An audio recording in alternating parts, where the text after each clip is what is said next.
आइए हम पढ़ते हैं the outbreak of the revolution, यानी रिवॉल्यूशन की शुरुआत कैसे हुई। Outbreak of revolution.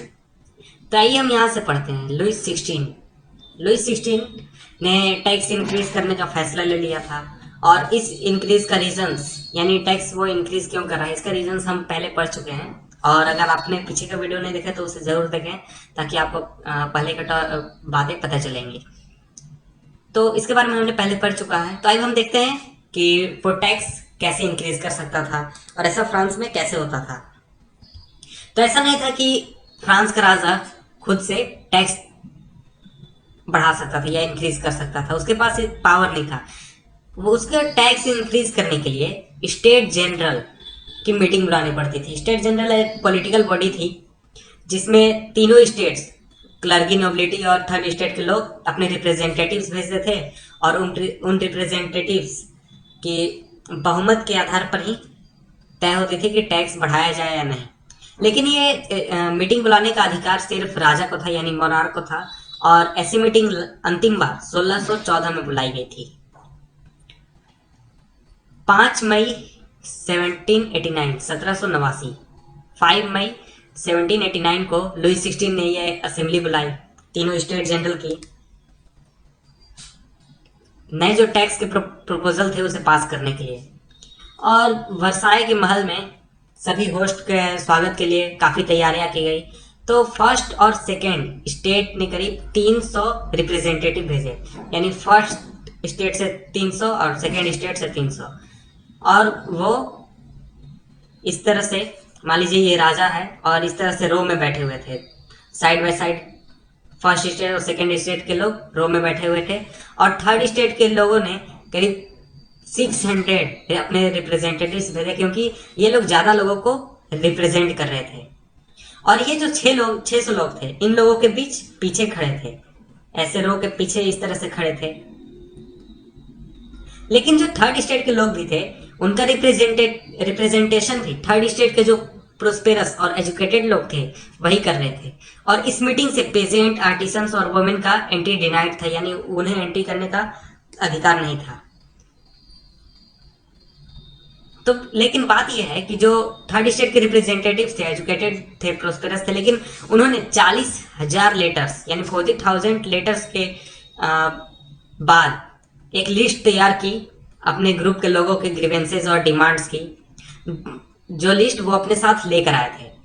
तो बात यह है कि वोटिंग स्टेट जनरल में होती थी एक प्रिंसिपल पर, जो कि प्रिंसिपल पहले से बना हुआ था, काफ़ी समय से इसी प्रिंसिपल पर वोटिंग होती आ रही थी।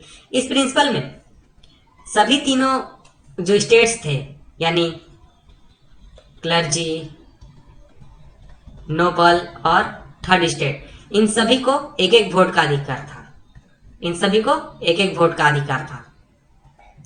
लेकिन जो थर्ड स्टेट के लोग थे वो चाहते थे कि जितने भी रिप्रेजेंटेटिव्स यहाँ हैं उन सभी को एक एक वोट मिले, सभी मेंबर्स को एक एक वोट मिले, और इस तरह से वोटिंग हो, यानी वोटिंग का पैटर्न चेंज होना चाहिए। और ये जो वोटिंग का पैटर्न था, ये एक तरह का डेमोक्रेटिक प्रिंसिपल था, जो कि पुट किया गया था फिलोसफर्स द्वारा, जैसे कि रूसो। इन्होंने अपने द सोशल कॉन्ट्रैक्ट बुक में इस प्रिंसिपल का जिक्र किया है। लेकिन किंग ने इस प्रपोजल को इनकार कर दिया, यानी जो वोटिंग का प्रपोजल था चेंज करने का, उस प्रपोजल को इनकार कर दिया।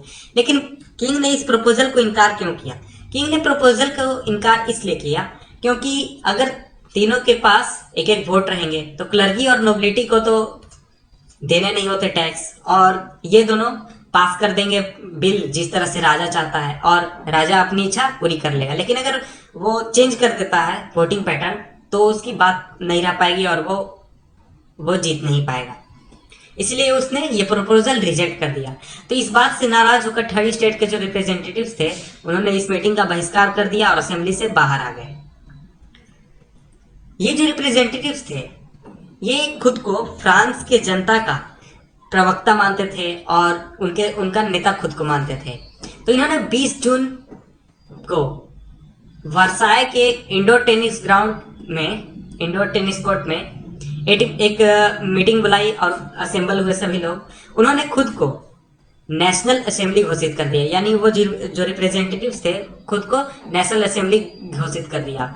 और उन्होंने कसम खाई कि जब तक राजा का पावर्स लिमिट करने वाला है, यानी जो राजा था उसके पावर्स को लिमिट करने वाला कॉन्स्टिट्यूशन नहीं बन जाता फ्रांस के लिए, तब तक ये मीटिंग भंग नहीं होगी, यानी ये नेशनल असेंबली भंग नहीं होगी।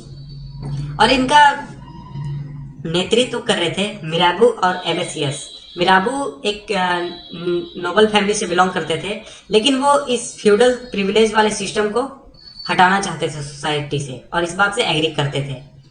उन्होंने कई सारे जर्नल्स निकाले और कई पावरफुल स्पीच दिए क्राउड्स के सामने जो वर्साई में असेंबल होती थी। यहाँ देखिए एक इमेज है नेशनल असेंबली की, जिसमें लोग कसम खा रहे हैं, ओथ ले रहे हैं।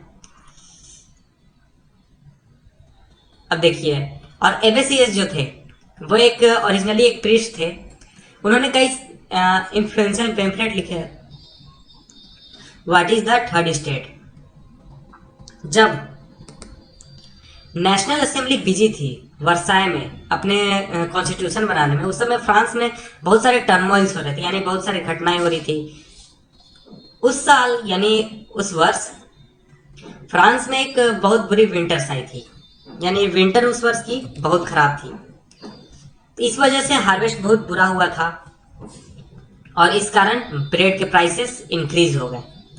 इस बात का फायदा उठाकर बेकरी के मालिकों ने सप्लाईज का होर्डिंग करना शुरू किया, यानी जमाखोरी करना शुरू किया, और इस बात का वो फायदा उठाना चाहते थे। लेकिन जो लोग लगे हुए थे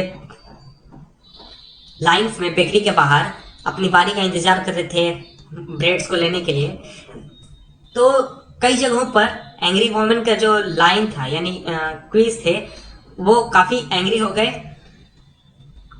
और वो शॉप को स्टॉर्म कर दिया, यानी पूरी तरह से तहस नहस कर दिया, दुकान लूट लिए।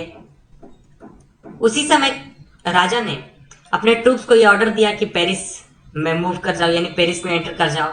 और इसके बाद 14 जुलाई को एक एजिटेटेड क्राउड ने बेस्टिल को डिस्ट्रॉय कर दिया, स्टॉर्म कर दिया। इसके बारे में हम पहले पढ़ चुके हैं, बेस्टिल को किस तरह से डिस्ट्रॉय किया और स्टॉर्म किया शुरू के वीडियो में। तो यहाँ के बाद हम देखेंगे नेक्स्ट वीडियो में। तब तक के लिए गुड बाय।